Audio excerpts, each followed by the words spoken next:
Guys, guess what time it is? It's cookie season. I'm Ella here, your favorite Girl Scout, and we have your oldies but goodies. Lemonades, Dimmits, peanut butter sandwiches, and more. This year we have a new cookie flavor called the Explore Mug. My goal is 200 boxes, so please make that happen.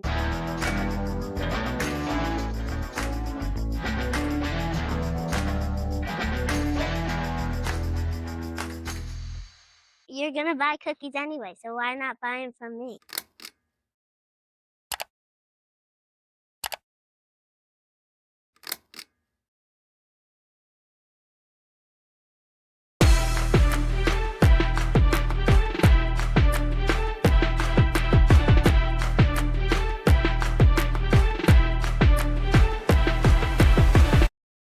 What's up, everyone? Welcome to this day in Philly sports history for March 11th, 2026. I'm your host, Jim Montgomery. Welcome to a Wednesday edition of the podcast. Happy hump day to everyone out there. And man, oh man, what a 24 hours it's been. Let's start with the Eagles, who finally make a move. Howie signed Riq Woolen from the Seahawks to a 1-year, $15 million contract. I like it. I 100% like it. He has 12 interceptions in his 4-year career, won the Super Bowl last year, was a Pro Bowler as a rookie, was inconsistent coming into last year, but numbers-wise, if you look at, I don't really like to get into this, but look at some of the advanced analytics and next-gen stats and things like that. He and Q were the top two in yards per attempt when playing man-to-man, all kinds of craziness. So they have their cornerback too. Huge upgrade over Dory Jackson, who did play well at the end of last season, but Riq Woolen is the kind of guy who should be able to thrive playing next to Q. He had his best season, that Pro Bowl season, when Clint Hurt was the defensive coordinator of the Seahawks. Clint Hurt is back here with the Eagles. Kyle and I talked about this on the Brotherly Birds breakdown. Possible future defensive coordinator here, Clint Hurt. But I think it's a big fit. Woolen is big. He's fast. He's 6'4", and is the perfect complement over on the other side of Q. And truthfully, if you're going to have a lack of pass rushers and maybe a lack of pass rush, or you're going to be starting some young guys who are inexperienced rushing the quarterback, it certainly helps when you have two essentially lockdown corners, and then you throw Coop in the mix. So it certainly will help with that pass rush. We've seen it the opposite way in 17 and 22 when the pass rush helped make the secondary better. I think in this case, as it stands right now, we don't know what, and I'll get more into that in a minute, what the next days are going to bring. But that secondary, you have a lockdown secondary, both sides, and Coop should help with the pass rush. But I really like this. This is the guy that was kind of had my eye on throughout. So good move by Howie. 1-year contract, likely wasn't getting big offers because of the inconsistency he had. Also had that huge penalty in the NFC Championship game against the Rams that almost cost the Seahawks. But Riq Woolen, welcome to Philly. I like it. A couple other signings. 2 tight ends now on the roster. Grant Calcaterra is back. Yay.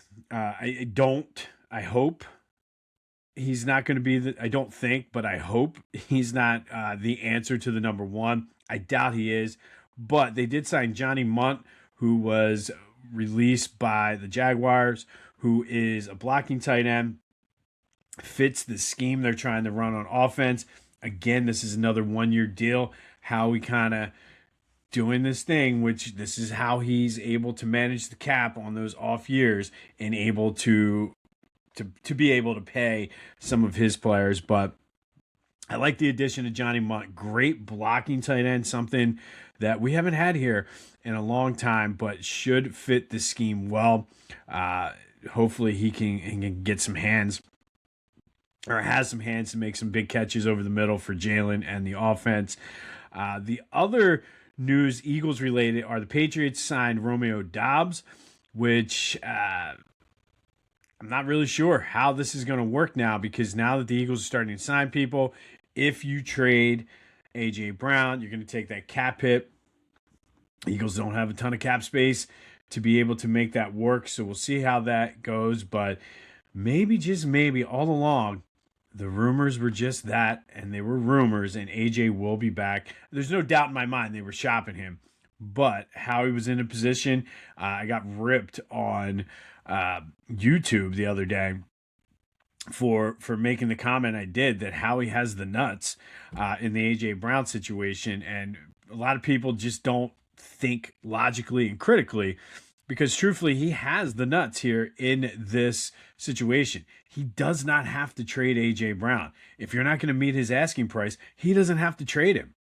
And it is what it is. And if AJ causes a scene, comes in as an malcontent, that only hurts AJ. Doesn't necessarily, I mean, obviously it's going to hurt the Eagles, but from a position of being able to do what's best for the team, Howie has the nuts, guys. Think logically. That dude was like, oh, obviously he was probably a Dallas fan, because he's like, oh, you Philly fans are delusional.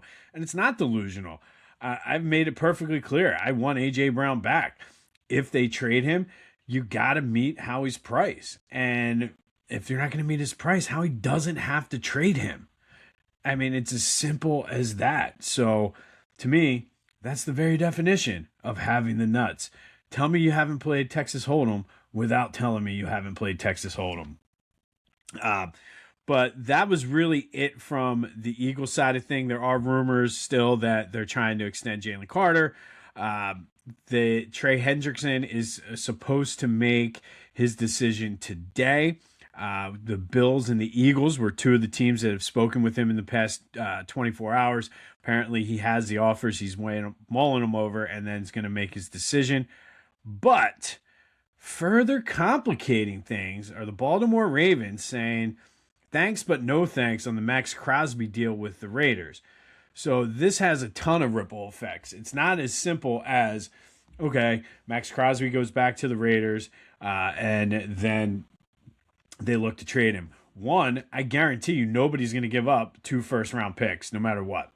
At this point, whether or not he failed the physical, he just had meniscus surgery, so of course he's going to fail the physical.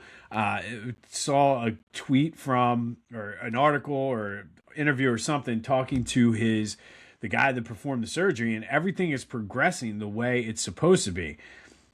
He's only like 4 to 6 weeks out or whatever it is from having that surgery, so of course he's going to fail. So Baltimore kind of got the cold feet there. But what further complicates everything is all the other moves, including signing Nakobe Dean, or not signing officially, but promising the money to Nakobe Dean. What do they do now? Can they afford all of it? Do they just bring Max Crosby in? There's a lot of moving pieces. Are the Eagles back in on Max Crosby? How does that impact Trey Hendrickson? There's a lot to go. It should be an interesting day, which to me further solidifies my point of the whole ridiculousness of the legal tampering period. If a lot of this stuff went on behind closed doors, we wouldn't even be none the wiser of it. And free agency starts today. But here we are. So it should be an interesting day for the NFL free agency as the league year opens today. What does Howie have up his sleeve? I like committing to Riq Woolen. I think, again, you have probably the best secondary in the league. I mean, if you both sides and then the slot, you'd be hard pressed to name maybe one, but you'd be hard pressed to name another secondary better than the Eagles right now, at least heading into the season. So we'll see how that goes. And I told you yesterday, just breathe. That's day one, day -1, whatever you want to call it, day 0. Today is technically day 1. Went exactly how it was supposed to go. Just breathe. On that first day, 4 teams didn't announce any signings. The Seahawks, Jaguars, Broncos, and Eagles. What do those 4 teams have in common? They're all 11-plus win teams and the past 2 Super Bowl champions. So there's a reason why those teams didn't have to go out and make big splashes. It's because they're already good. The Eagles are one of them. I said it yesterday, and I'll continue to say it. It's until the cows come home and until Howie loses his touch. It's the price of success. And adding Riq Woolen to the mix, I still want to see a tight end, but that certainly helps the lack of pass rush right now, which Howie will address, whether it's through free agency or the draft. It will be addressed. So breathe, but buckle up, because today is going to get interesting. I guess the Raiders were meeting overnight to try to figure it out. So should be interesting. Keep your refresh finger ready while you're at work today, and let's go. All right, Sixers with a win last night. Kind of, I guess. On the court, it was a win. 139-129 over the Grizzlies. Kelly Oubre had 30. Campaign had 32. That was about the extent of it. But the big news, nobody's going to tell me, and I got to do something this summer about it. The Sixers team is cursed. There's no other way about it. I got to find the root cause of it. What caused the curse? Is it the curse of Charles Barkley? Is it the curse of Moses Malone, dating back? Because they haven't really been good since that draft night trade. The curse of Brad Daugherty, the practice quote, something. Something is dogging this team right now. Tyrese Maxey out minimally 3 weeks with a tendon injury to his pinky finger, will be evaluated. Is it time to start the tank meter? It might be, because this team would certainly be better off not making the play-in tournament, and taking their chances with the NBA lottery. But they're back in action tomorrow against the Pistons. Yay. So there you have it with the Sixers. Cursed or not, love to hear your thoughts on Eagles free agency and are the Sixers cursed. 267-495-8531. That's the Back to the Future voice and text line. Does anybody care? Is it just me who cares about the Sixers and whether or not they're cursed? Maybe it is. Maybe it is. Anyway, Flyers back in action. Speaking of tankathon meters, they're at home at the X versus the Capitals tonight. The Union lost the first leg of their CONCACAF Champions Cup round of 16 against Club America. 1-0. This team can't score. The team can absolutely not score. They scored against the Trinidad and Tobago team in their first leg, but that's it. They've scored 1 goal since that leg and that round. But they're back in action Saturday against Atlanta. And not Phillies news, but man, oh man, talk about feeling yourself, sniffing yourself, and then going out and crapping the bed. The United States loses to Italy yesterday in the World Baseball Classic, and now they got to hope for ridiculous scenarios in order to move on. They can still move on if both Italy and Mexico win. It's just a matter of the runs scored. They put themselves in a bad hole, but what a mess that is. All right, some quick housekeeping notes.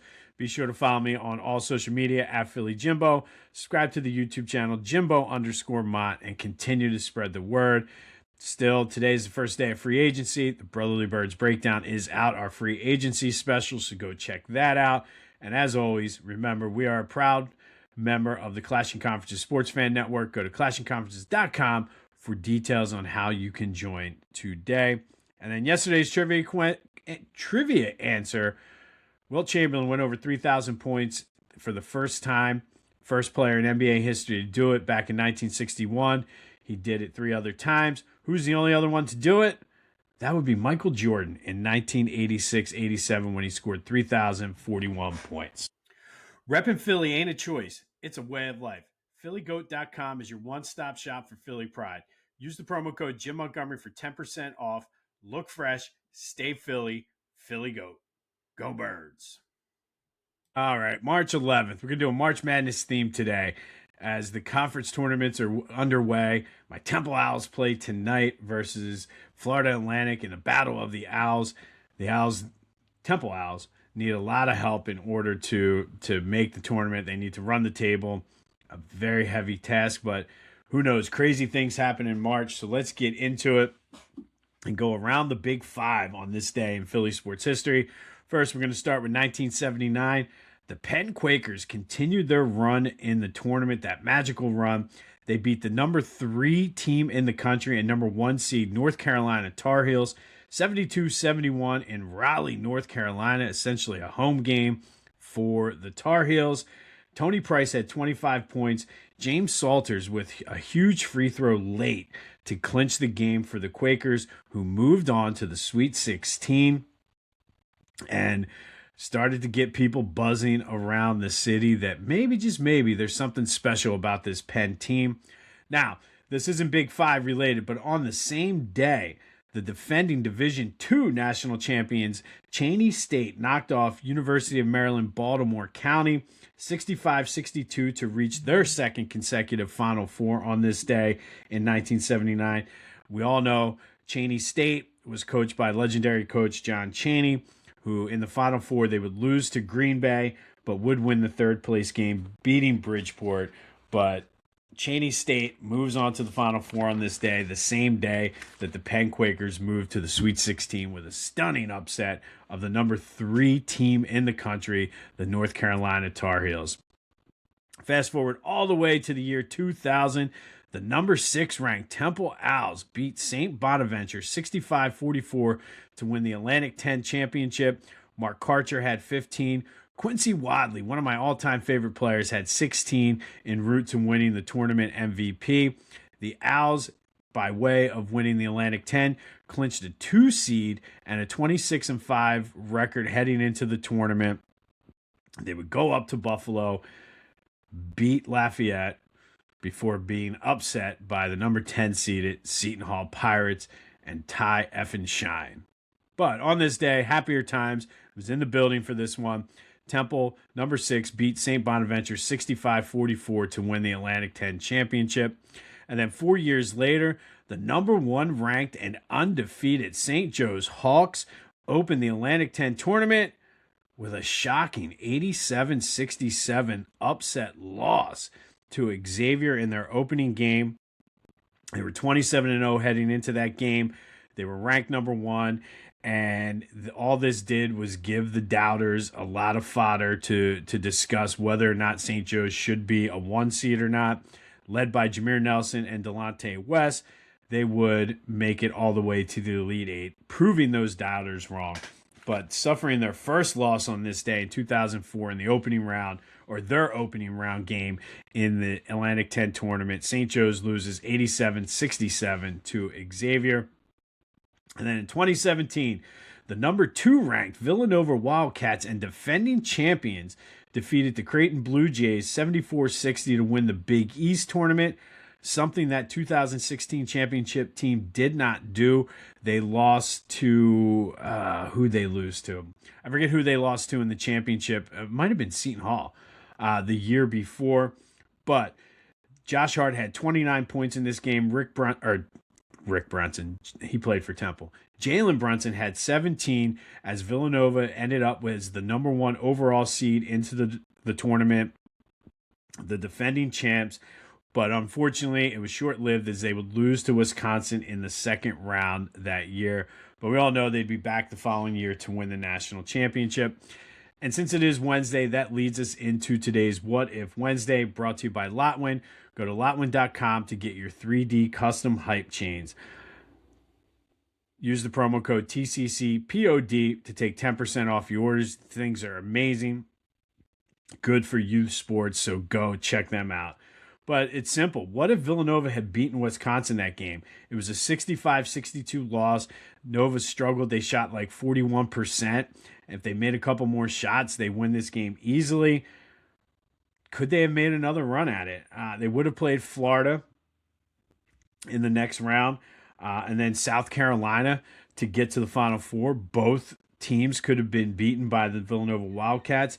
They would have played Gonzaga then in the Final Four, which was a winnable game. You were the number one team in the country, setting up a rematch with North Carolina for the finals. Maybe they win it. Does Jay Wright win 3 straight NCAA tournaments? Does he make the jump to the NBA if he wins back-to-back tournaments? We've seen that a lot. So many things could have gone a different way had Villanova been able to beat Wisconsin. I think for whatever reason, Jay Wright would have stayed. I know that he was always linked to going to the Knicks or the Sixers, but I think he would have stayed, and I think he had a very reasonable chance to win 3 straight had they won in Wisconsin that day. Unfortunately, though, they did not get it done. But let me know your thoughts. Could Villanova have won 3 straight if that had played out the right way? And that does lead us into today's trivia question.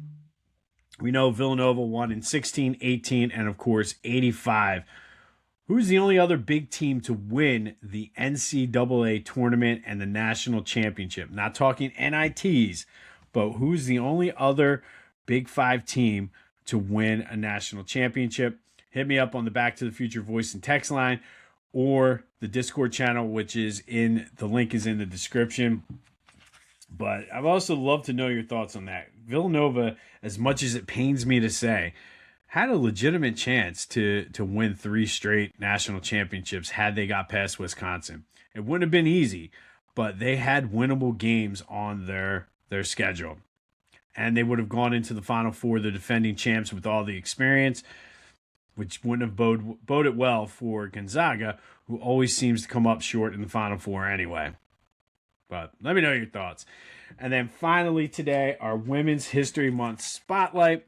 Every journey starts somewhere. For these women, it started in Philly, whether it was on the playgrounds, rec centers, the gyms, or packed college courts. And it all led to the WNBA. And today, we're gonna focus on Gabriella Marginean, who is from Romania, but went to Drexel, played 2 sports actually at Drexel, basketball and tennis. For tennis, she was 3rd team All-CAA. She played singles, pretty damn good tennis player as well, but she made her bread and butter with basketball. She led the country in free throws as a sophomore. Her 2,581 career points were the most in Philly women's basketball. At the time, lasted about 10 years until Maddie Segrist of Villanova broke her record. She was the CAA all-time leading scorer until Elena Delle Donne of Delaware, who we spotlighted last week, broke her record.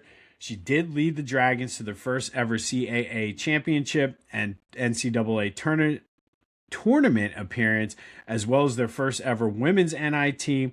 She was the first All-American at Drexel. She won honorable mention her senior year. She was the CAA Player of the Year in 2009. All of that led her to being the 2nd pick in the 3rd round by the Minnesota Lynx. She only appeared in 4 games in the WNBA, but did have a long, successful career overseas. But just an absolute stud of a player at Drexel, the all-time leading women's scorer for about 10 years in all of Philly college basketball. Gabriella Marginean, from Romania to Philly to the WNBA, setting records along the way. We celebrate the journey. So, Gabriella, kudos to you as our Women's History Month Spotlight of the day. Let me know your thoughts on Villanova and whether or not, if they got past Wisconsin in 2017, would have been able to win 3 straight. Because on this day, that team in 2017 beat Creighton. I always say Creighton, but I know it's Creighton.